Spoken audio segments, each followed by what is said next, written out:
Turn it up, swashbucklers. You're listening to Under the Crossbones, episode number 24. My name is Phil Johnson. I'm your host. Thank you very much for listening. Thank you very much for telling your friends. Thank you very much for leaving those iTunes reviews. Those are really great. They really help a lot. Hey, if you haven't left an iTunes review yet, it only takes like 3.4 seconds. So if you like the show, I hope you'll go do that because it really is a big help and it makes the iTunes people pay attention to the show so that we can bring it to more people. So if you haven't done that, that would be great. If you want to catch all the show notes for today's show, all the websites, all the stuff we're talking about, all that kind of good stuff, you just go to underthecrossbones.com/024. That's for episode 24, and you can find all that good stuff too. So my guest on the show today is Noah Scalin, and Noah is the he's the singer and leader of a band called the League of Space Pirates. Yes, Pirates in Space. If you're an old Muppet fan and remember the pigs, right? Anyway, so we're dealing with space pirates today. It's a band called the League of Space Pirates. Little different, I admit, but if you look at their pictures, they look kind of piratey. They look a little Firefly-ish if you're a fan of the Firefly show. But it's a really great interview. Not only is Noah a singer and a songwriter, he is also a visual artist, and he's most known for a project he did called Skull a Day. In which every day he posted a new artistic skull of some sort. It's on skulladay.com. You can get that link on the show notes, of course. And so we talk about these interesting, really perspective installations of skulls that he does. And we talk about the space pirate music and all that kind of good stuff. So while it may seem a little tangential to the Golden Age pirate experience that we have on this show very often, I think it's an interesting, really cool, different take on the whole pirate experience. So I think you're going to really like this interview with Noah Scalin. Super great guy. It's a great interview, and you are going to enjoy it. So I did a couple shows over the weekend. And the Friday night, and they were very, very different shows. The Friday night show was a experimental sort of comedy show called Joker Get Off the Stage, sort of a competition-y kind of thing, because people love their competitions these days, as reality TV has shown us. And so what it was is we had to, there was 5 comics. And this was at the Washington Inn Hotel in Oakland, which is a place that I play quite often. It's always a lot of fun. We had a great crowd. The place was just packed, jam-packed with a great audience. And so we each had to go up and do 5 minutes, 5 comics, 5 minutes. And then the audience would eliminate one person. And then the remaining 4 comics go up 5 minutes each. So we ended up doing, over the course, I made it to the final round. So I ended up doing like 20 minutes of material overall. And it was a fun show. But competitions are just not my favorite thing. I ended up coming in second place, which was, that's fine. I'm not a big competition comic anyway. The winner was Mean Dave, who you've actually heard on this show, episode 2 or 3, something like that. I played some of Mean Dave's stuff for you, and he knocked it out the whole night. He had great sets the whole night, so I have no bones about that. I did mention to the audience during my final set that Dave generally opens for me. That didn't seem to sway their vote at all. But hey, that's the way it is. So that was Friday night. And then Saturday night, I did a headlining show at a theater in Point Arena, California. And thanks to all you swashbucklers that came out, man. Place was sold out, 300-400 seats. I didn't even look, but it was a lot of people. Balcony was full, the whole deal.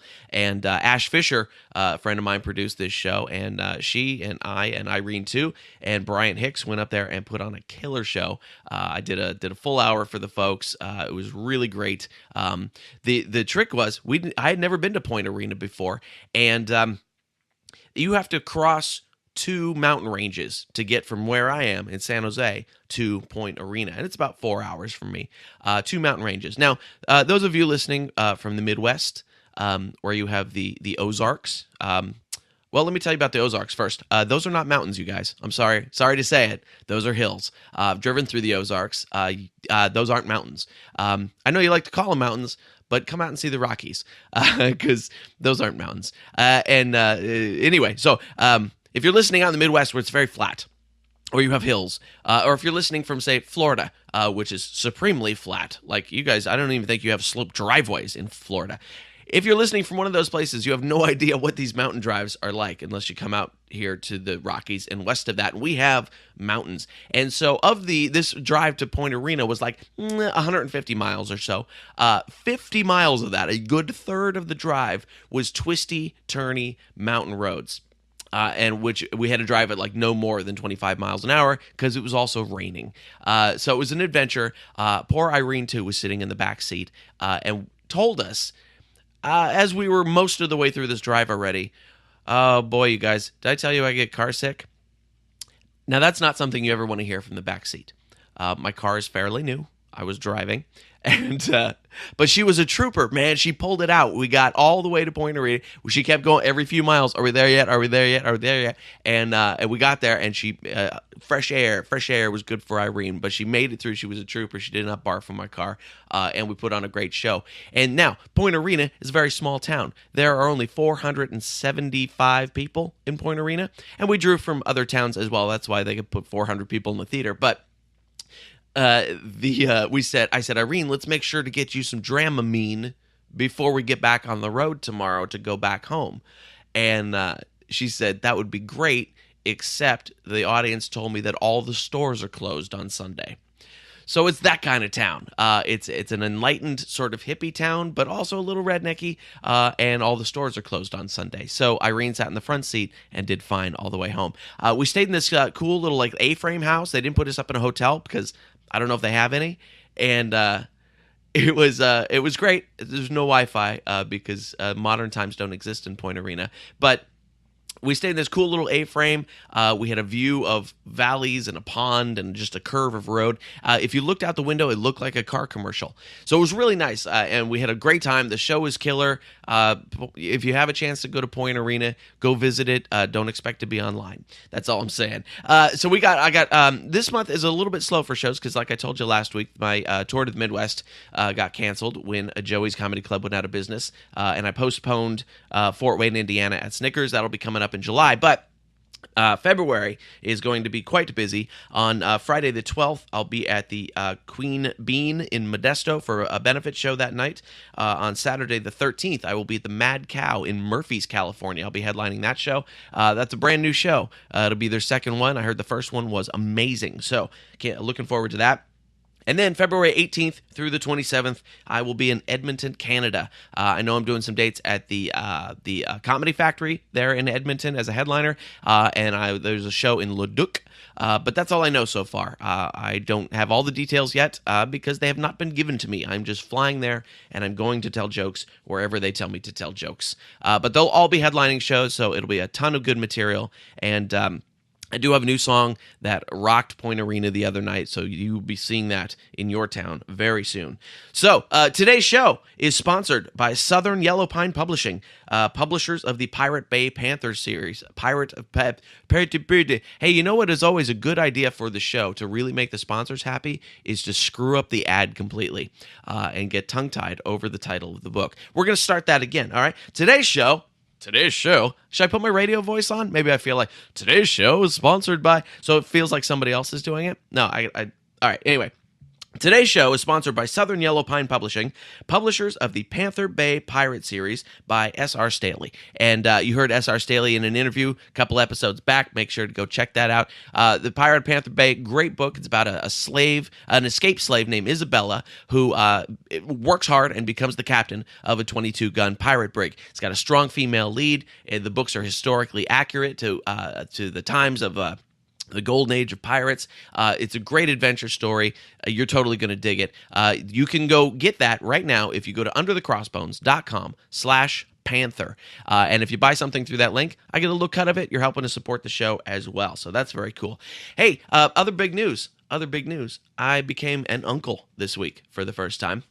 My brother and his wife had a baby. Her name is Charlotte, and it's interesting because this is the first. I don't have children. Don't plan on having children, and so this is the first grandchild for my parents. And my parents, for the last couple of years, have been doting on their poodle Stella, as a grandchild would be treated.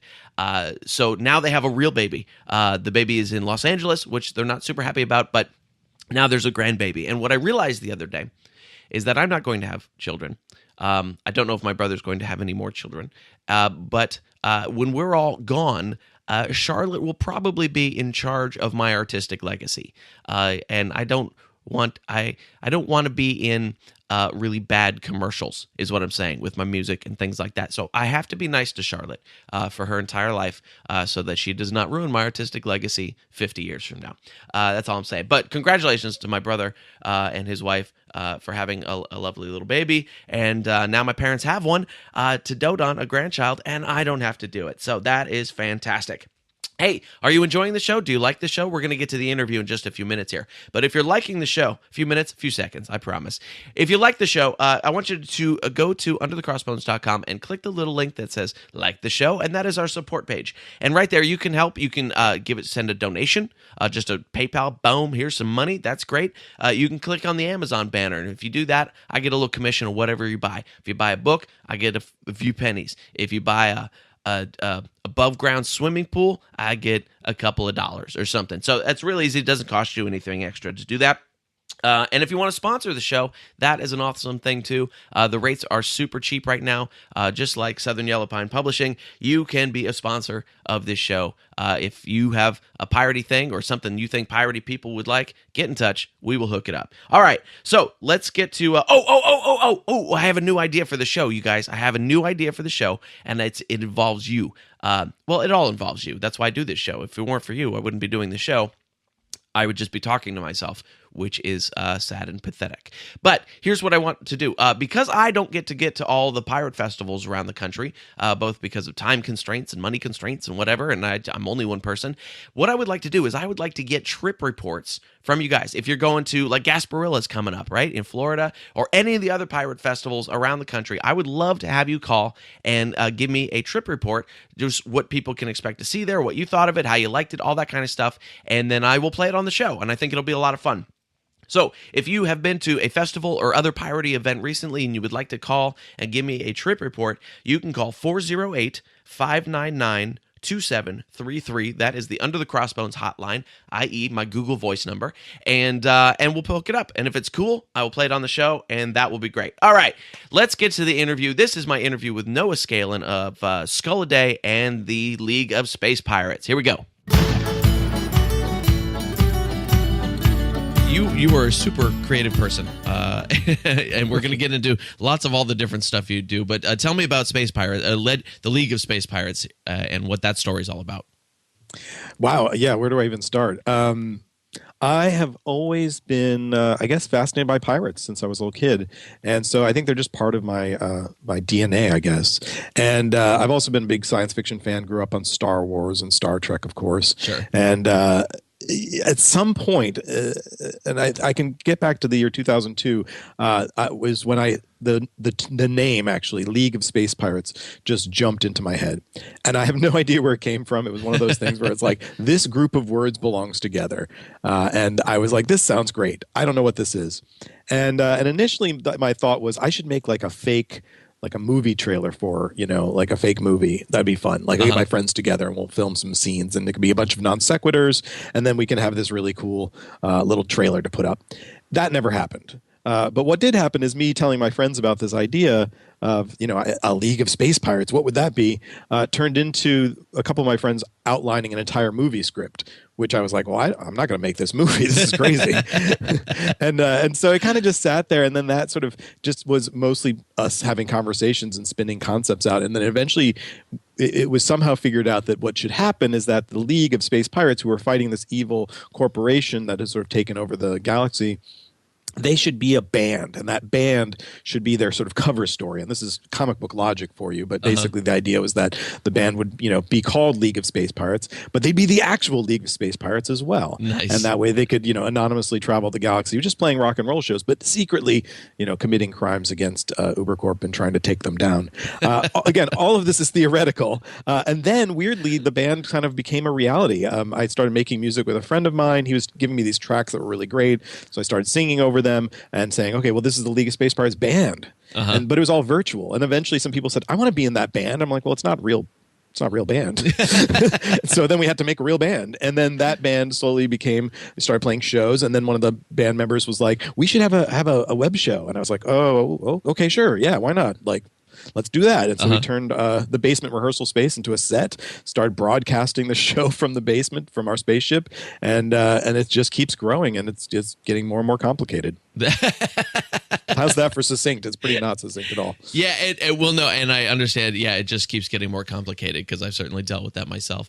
That's so when you started the web show, and I think you guys do it monthly or ish. I think at this point we're going to try to do bi-monthly because we're just finishing up our second year of doing the show.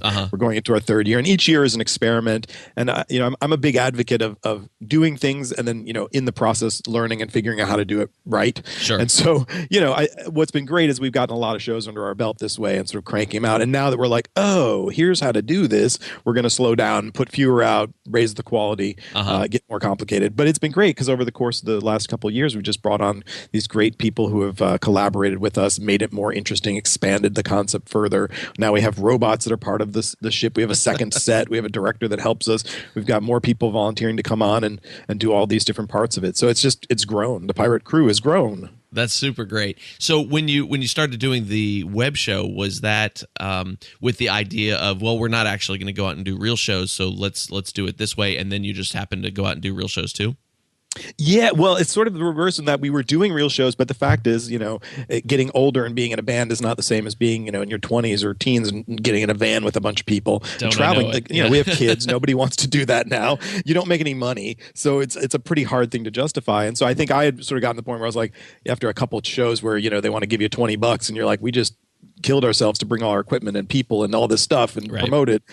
It's not worth it. And I think that's when it came about of like, well, what can we do? Because we all love performing and we want a bigger audience, but we're not going to be that every week playing a bar show somewhere growing an audience. Right. And so we, turned into that random concept, which was great because what it meant is now we could reach an international audience. We could have an episode that people could continue to see, long after one little performance we have, so it was a perfect thing. On the other hand, it was like, technically a huge hurdle, which is why we originally made it a live show, because we were like, let's not even worry about trying to do a good job of editing multiple takes, making that really complicated. Let's just, we'll just put it right out there. And it was great because we got an audience right away of people who couldn't see our shows otherwise, got involved in the project, got excited by it, and we could keep progressing and moving forward. Right. And I think, certainly the wonders of the internet at work there. That's something we couldn't have done even probably 10 years ago. And it would have been impossible. And that's definitely what's been really awesome is that, I started working on this project long enough ago that it was much more difficult to do a lot of the concepts in my head. And now it's become just more and more easy to at least connect with people and get them to see what this idea is about and continue to grow it. Yeah, definitely. And what was I just going to ask you? Oh, what platform are you using to live stream with?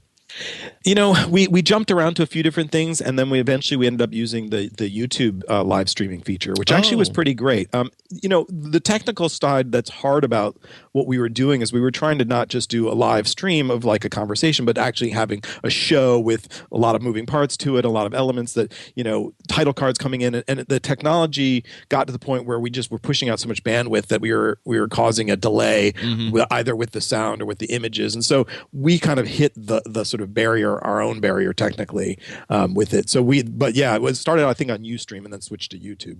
Okay, yeah, I had done Ustream for a while, and it's one of those things with something like that where if you've got a really strong visual concept like you guys do, it makes a whole lot more sense than the singer-songwriter sitting in front of a webcam.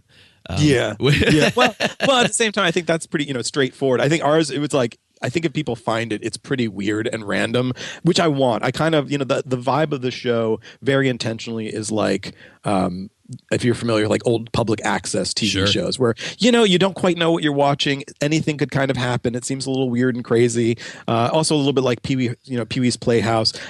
We want and embrace that aspect of this, that there's no perfection and it's just sort of a fun mess. And that hopefully we get the audience that gets that and is intrigued and like, wow, I just found the craziest thing ever. And you know what I mean? Instead of being like a mainstream product, it's more of that thing that at least I remember growing up around, like, going to the video store and finding that weird video that you're like, what is this? Who made this? This is so strange. It doesn't fit with anything, and I think we really love that kind of stuff and want to make more of that stuff. Right. I think that's really cool. And those platforms just every time I go to do a gig and I'm playing for 5 people in the back of a bar in some town I've never heard of, I go, oh, maybe, you know what? I should just be on the internet right now. Yeah, I mean, and it's not to, I mean, obviously any amount of people you play for, it's fun, but it's hard to have that energy and that vibe when you feel like, oh, why do we put all this effort into nobody being there? Right. And I think what's cool now is that we continue to play shows, but we really made a priority around saying we're only going to play shows where we know there's going to be an audience, where they know we're going to get paid. Sure. And that's not going to be the sort of typical just opening for somebody. So for instance, we're going to be playing this coming in a couple weeks, a show we set up with a bunch of other people in a variety of formats, more like a variety show. That's our like holiday special, but we partner with people who we know are a little more of a draw, is a little more of an interesting space, and we're still going to record it and still broadcast it. Nice. That's great. Yeah. Because then you get to reuse that content, and it isn't just as ephemeral as a regular live show, which I think is very cool. I've done some of that with my stuff as well. Yeah. And so this just to sort of clarify it for the folks listening who aren't familiar. So the story is you guys are a band of pirates and you're fighting Ubercorp. Yes. And what is Ubercorp? So Ubercorp is sort of like an amalgam of every large corporation that exists right now. And I think when I started working on it, I think it was a little more of like a Microsoft, and I think now it's probably more like a Google or Apple. And I think the point is that like what great science fiction does, right, is postulate what's happening now a few years ahead. Like, what's the extreme version of it? And I think with corporate power and the rise of sort of corporations being considered people, like, where does that go? And what's the largest, most overwhelming sort of corporation that could ever be? Is this Ubercorp? We have a long sort of history of Ubercorp where theoretically they exist right now in our time, and they grow and grow and grow to become this thing. But yeah, they're basically own everything, make everything. You can't avoid them, and they're slowly taking over even more power, so that what vestige of government is left, they're sort of taking the last of it. Right. Yes. And yeah, it's probably headed there anyway. Yeah. Exactly. So tell me about the style of music. How did that settle into the type of stuff you guys do? Yeah, I mean, that really happened because of a friend of mine who had been making these great tracks just independently, and he would just email them to me like, listen to what I've been working on. I'm like, this is great. What do you want to do with it? And I guess I'm just somebody who likes to make things and do things, and I just, I can't let something just sit there. So I was like, can I have them? And he's like, yeah, okay. And so he'd give me these tracks that were, I think comes out of probably he's around the same age as me, and I think we sort of both have that interest in the 80s sort of new wave sound and goth music and that sort of electronic pop music and dance music. And so it has that vibe, and I think when people hear it, they kind of say that's the sound. But that was mostly because that's what he was giving me. And then sometimes he'd send me tracks. We'd be like, well, I don't think this sounds like Space Pirates. I'm like, I do. It's fine. I want to use this too. It's a great track. I don't care. It doesn't matter. And what's happened is that since working, and that was this fellow named Carlos, since working with him and the band developing around it, what happens now is everybody's been playing on these tracks that he wrote originally, but they've become really the backing tracks. And now we've got, guitar, bass, and keyboards playing on top. So now there's a whole other level to the sound, and it's sort of becoming a new sound. And so our first album came out this year, all based on these pre-existing tracks. What we do next will probably sound very different because I'll have a more live feel and a more organic feel. So where it will go, I don't know. But that's kind of the fun part too, is in a collaborative project like this, it can continue to grow and change. Oh yeah, absolutely. And it's certainly with and in any art form is like that, where you just I don't know what I'm going to do next. Right now I'm working on a single that sounds like a Mexican soap opera theme. So there you go. Yeah, got to do it. That's what you got to make apparently. That new album is a precognitive universe of emergent desire, correct? Yes, that's right. Good job. Yeah, it's a long time. That's right. I just played it. I just met a band the other day. I couldn't even pronounce their name. I was trying to play them on the show, so it was all good. And so that can of course be found at spacepirate.org. I went to spacepirate.com just to see what it was, and it's just some domain squatter, which I find very annoying. So sad. I know. Yes. Well, what I liked about buying the .org site, right, is that it's a League of Space Pirates. So spacepirate.org, it's an organization. That makes sense. Yeah. Yeah. No, I thought it absolutely does make sense. That's so great. And now you do a lot of different creative projects. Do you consider yourself a musician first or an artist first? I think artist first, but it's probably kind of a dumb question considering what I've seen from you. But what do you consider yourself when people ask you what you do? What do you tell them? Oh yeah, I'm an artist, and that's what I say. Yeah, for me, obviously, this project is an art project, and it's a very long one. I've been working on a long time. It's very complicated, and there's a lot to it. But like, I'm a music junkie. I Uh-huh. love listening to music, and I love getting to make music. But and it's funny because I do other things, like I write books too. But I never think of myself as an author or a musician, even though I do those things. But I think artist encompasses all of it, and the way I approach the work that I make, I think of as art, I Yeah, guess. that totally makes sense. I think a lot of along the same lines. So as far as the outside the band, you managed to touch on very piratey things without hitting a lot of the pirate cliches, which I think is really interesting. Tell me about Skull a Day. Yeah, so that's the thing that I'm probably most well known for. And what happened is I'd been working as a graphic artist for many, many years, and I basically got stuck. I was like not enjoying the work anymore, and I just sort of felt like I'd really, wasn't inspired by what I was doing. And so I had this totally random thought, once again, another random thought, that I should make skull art every single day for a year, and that would be a way for me to express myself and show what I'm capable of doing rather than just what other people were hiring me to do. Uh-huh. And it really just started off this little personal thing where I was putting, 20 minutes of effort into it and then posting it online. But within a couple weeks, it went viral, and it just turned into this crazy phenomenon. So it's funny because it was actually something that happened when the Space Pirate project, which had always been my little back burner thing, ended up on hold because some parts of it fell apart. And I was like, oh, what do I do now in my, free time? I need something. I need a creative outlet. And Skull a Day was the thing. And it just went from, me doing that to then thousands of people from all over the world coming and checking it out daily, opportunities to be in books and magazines and on TV. And I mean, it was so crazy. It was the most amazing year. And that really transformed my career. And I ended up doing, really, my business now is reformed around it. So the work that I do is mostly around consulting, around creativity and innovation for corporations, because of going through a year of making skulls, of all things. Huh, that's interesting. What do you think was the tipping point in that project that brought it to the masses? It didn't take much. It was really that I shared it with my friends and encouraged them to share it with other people. It really was like I emailed like 100 people right after I started, a few days in, and just said, hey, can you spread the word? Can you check it out? And it was enough of that, like friend of a friend, that it hit some media, and then that started, of course, generating more media, and then it just sort of went, and it was just nuts. I mean, it was completely not what I expected. But I think also because I was doing it consistently for so long, and something that I try to do with the current project and other things I do is like, you can't tell somebody once what you're doing. Like, it just doesn't work. And it's sort of classic marketing is like, you need to tell people lots of times. But to do something every day for a year meant I was talking about it every day for a year. And rather than people being like annoyed with it, they were excited because I was putting out new content that was interesting every day for a year. And that drew more interest and then allowed me to spin off and create more projects from it. I didn't have to do Skull a Day forever. I could just do it for a year and reap the benefits of it. And it looks like there's still skull stuff happening. I was looking at the site earlier today, and it looked still fairly recent. Yeah, I don't do it daily, of course, anymore, but the site had turned into a daily project for other people submitting work for many years. Now it's just on social media and a variety of platforms, but I still get submissions all the time. I keep a Tumblr updated on it now, and the site itself becomes an archive of my new skull projects, because I still get asked to make, and I'm still happy to make skull art periodically, and I have a long-running series now where I do large installations made with everyday objects that are skulls still. It's still a subject matter I like, but then I do fine art that's other stuff as well. But because the project has given so much to me, I have no qualms about continuing it in some form. And what was it that made you pick skulls in the first place? And again, going back to that, like I think childhood was, my parents were artists, so I was always around like anatomical imagery. Okay. So I think seeing the skull was not unusual for me. I liked sort of dark stuff. I was a fan of like Edward Gorey and Charles Adams when I was really young for some reason. And so sort of a morbid child. But I also was into pirates and into archaeology. King Tut was big when I was a kid. So all that stuff I think just added up to being like a thing that I've always liked. It wasn't the only thing I ever liked, but when my head went to, here's this random thought, skull was the image. And of course now I get called the skull guy.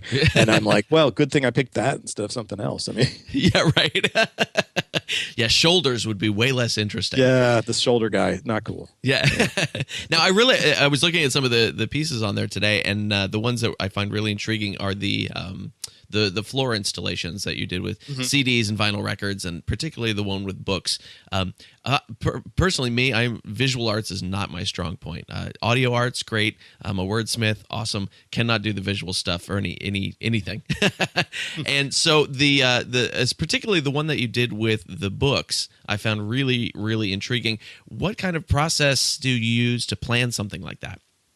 Yeah, so those are anamorphic installations, meaning that they only look right really from one point in space. Right. And it's sort of a thing that kind of I developed randomly in the course of getting an opportunity to do one installation, and then that's become a series that I've been calling Dead Media because I've been making out of different media formats. Mm-hmm. And so, for instance, that piece, I got asked by a place to come and do an installation, and they were like, "What material do you want to work with?" And so we kind of talked about what was available in the area, what they could find. And I said, "Well, I haven't worked with books yet," so they literally like worked with a thrift store that they knew to bring in truckloads of books for me to work with, and they were just in this warehouse space. And then I just started working it out, like sat there and took photographs of the space and took an image of a skull and sort of try to plan out where it would fit. And so it's a little bit of science. A lot of times I'll do like a projection, so there's some like try to use that as an outline to begin it. But after that, honestly, it's so painstaking because you basically like put some pieces, take a photo, look at it, move it a little bit, take another photo, because it's hard to see it in person. You have to use the photo as an intermediary. So it's just a long, slow, tedious process. But in the end, you get a really cool thing. Yeah, it's really great. So each time you're taking that photo from that one particular spot that it's meant to be viewed from. Exactly. And then I compare it to the last, and I compare it to an image that I'm using for reference. Okay, I could move those 3 books over to the left a little bit, add one more over here. And so it's like the first chunk is very easy. It's just like laying out a bunch of books really fast and kind of roughing in the shape. And then it's hours and hours of just tweaking little bits. Yeah, which I imagine is not all that different from sketching.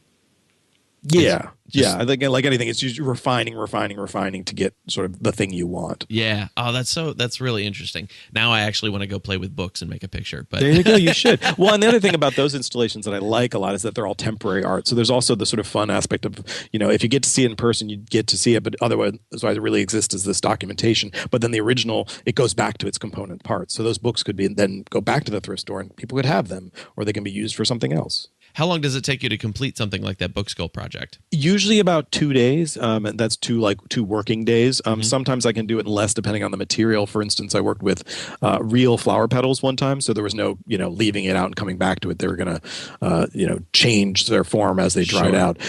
So I try to do it as quick as I can, but it's especially doing large scale work like that, it takes many hours, and it's also back-breaking work because it's squatting down, moving something, standing up, taking a photo, squatting down, moving something. So how often do artists get to stay in good shape? So there you go. Yeah, that works. So what are you working on now? What's next for the League of Space Pirates and for your art and all that kind of stuff?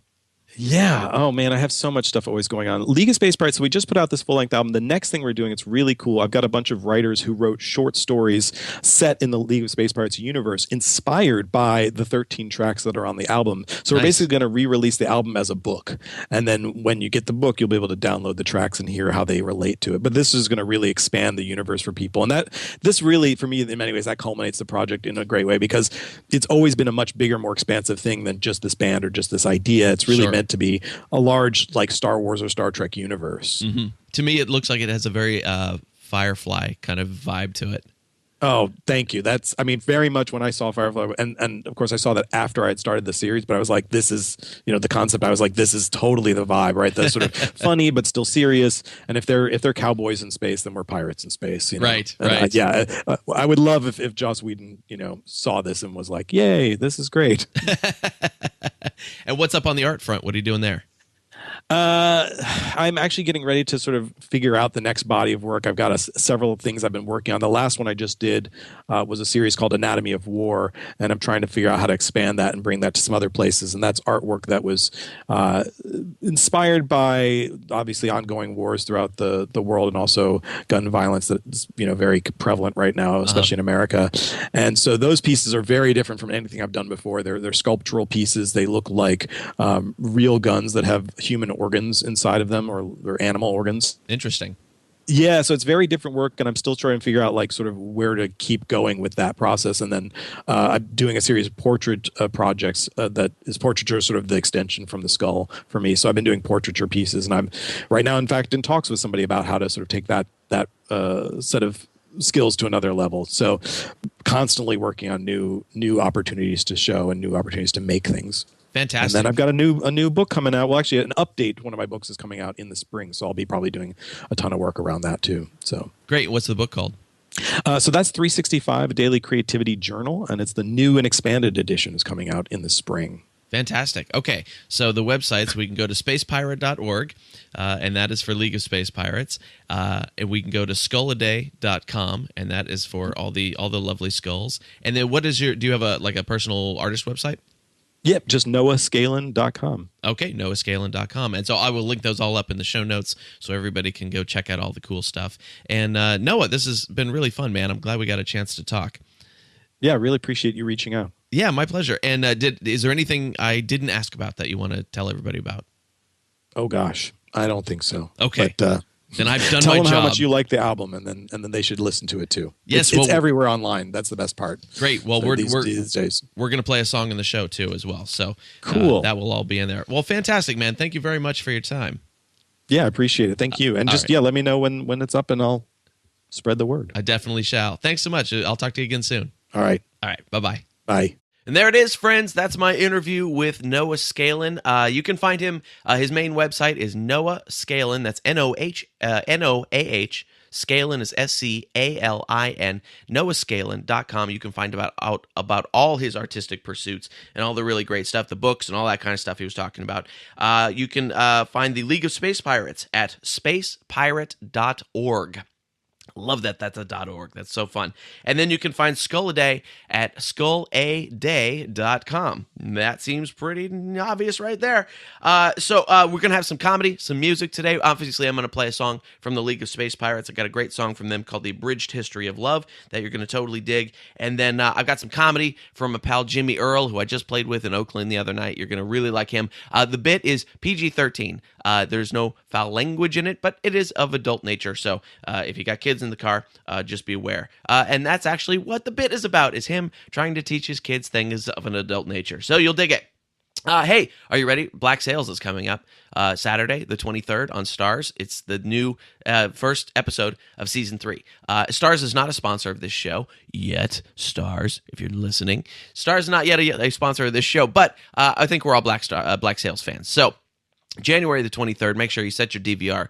Black Sails is coming on. We're going to get to see, finally, Blackbeard, Ray Stevenson as Blackbeard. If you haven't heard my interview with Ray Stevenson yet, pop back to episode number 22, and you can hear my little chat with him. That was super fun. Great guy, and I think he's going to make a great Blackbeard, so that's coming up. And we have to keep the real pirates out of our lives, friends. And you know who is a sponsor of this show is LifeLock.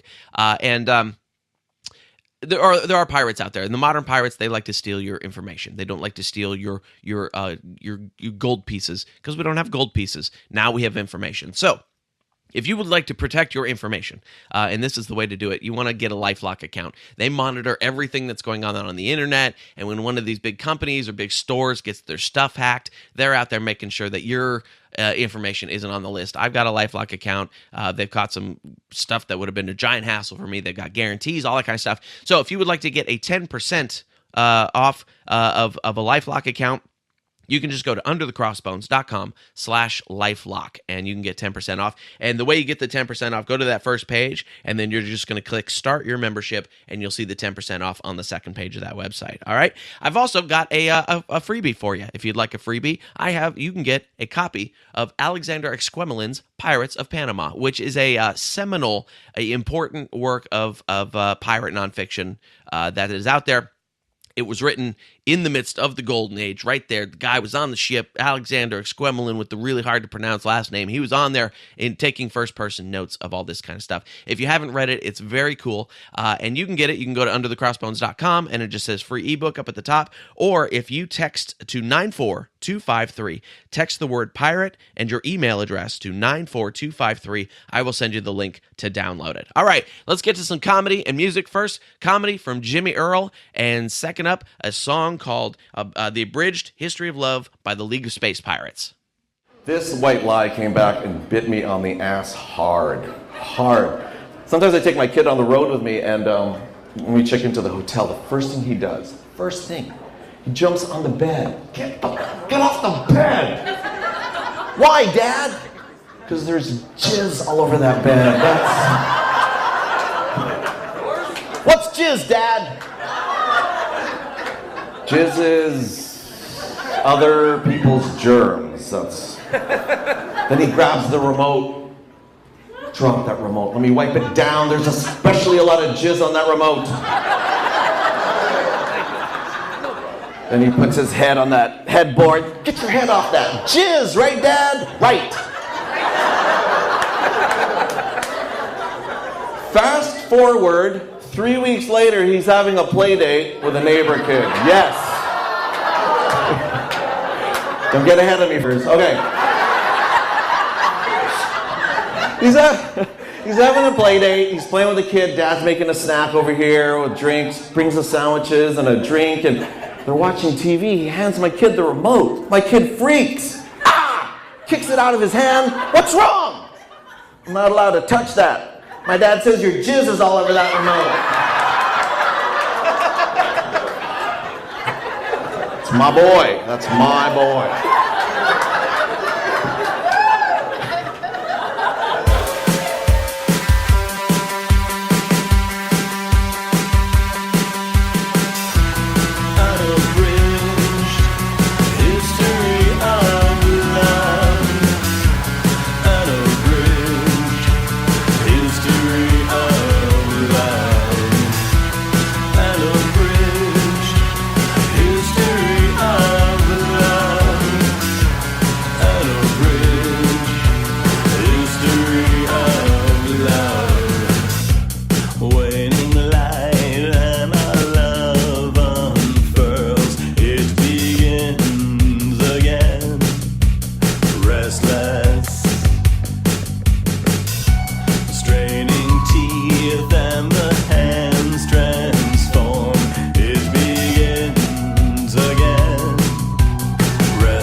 that's it, friends. Thank you for listening to this week's episode of Under the Crossbones. Again, if you'd like to find out more about Noah Scalin, the League of Space Pirates, Skull a Day, all that kind of stuff, you can visit noahscalin.com. If you'd like to hear more from Jimmy Earl, the comedian you heard today, he is on Facebook. He does not have a website. I'm going to yell at him about that.